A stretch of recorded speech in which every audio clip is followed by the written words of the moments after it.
안녕하세요, 여러분. 오늘은 결혼식을 준비하는 분들이 꼭 알아야 할 보증 인원에 대해 이야기해 보려고 합니다. 보증 인원이 뭔지, 왜 중요한지, 어떻게 설정해야 하는지 궁금하셨다면 끝까지 시청해 주세요. 잘못 설정하면 수백만 원의 추가 비용이 생길 수 있다는 사실 알고 계셨나요? 지금 바로 시작합니다. 결혼식 준비할 때 보증 인원이라는 말을 들어보셨나요? 결혼식 보증 인원이란 예식장에서 계약 시 최소한으로 약속하는 참석 인원수를 의미합니다.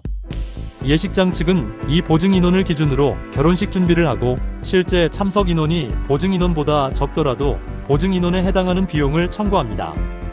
예로 보증 인원이 200명이고 실제 참석 인원이 180명이면 200명 기준으로 식사 비용을 지불해야 합니다. 반대로 220명이 참석했다면 초과 인원에 대한 추가 비용이 발생할 수 있습니다. 그럼 보증 인원이 왜 이렇게 중요할까요? 가장 큰 이유는 예산 관리입니다.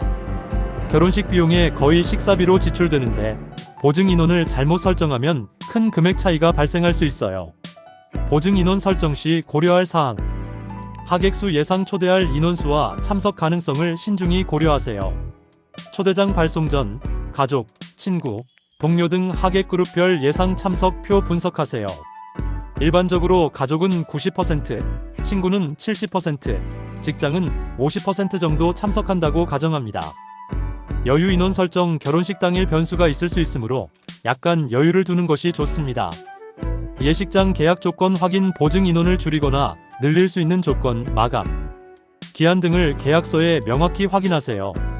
계약서에 보증 인원 변경 기한이 명시되어 있습니다. 보통 결혼식 보름 전까지 수정이 가능하니 이 부분을 꼭 확인하세요. 보증 인원을 설정했는데 당일 변동이 생기면 예식장과 긴밀히 협의하여 대처 방안을 마련하세요. 초과 인원이 예상될 경우 어떻게 해야 하나요? 미리 초과 인원 대비 식사와 좌석을 준비하고 추가 비용 조건을 체크하세요. 결혼식에서 남은 식권을 기념품으로 바꿀 수 있을까? 결혼식 준비를 하다 보면 식권이 남는 경우가 종종 발생합니다. 이런 상황에서 식권을 기념품으로 전환할 수 있는지 궁금해하시는 분들이 많은데요. 결론부터 말씀드리면 예식장 정책에 따라 가능할 수도 있고 아닐 수도 있습니다.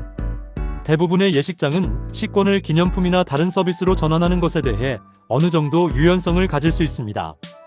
그러나 이는 사전에 계약 조건에 따라 달라질 수 있으므로 결혼식을 준비할 때 미리 문의해보는 것이 중요합니다. 오늘은 결혼식 준비에서 중요한 보증 인원에 대해 알아봤습니다. 보증 인원은 결혼식 비용과 하객 만족도에 큰 영향을 미치기 때문에 신중하게 설정해야 합니다. 꼭 명단 관리와 예식장과의 협의를 철저히 해보세요.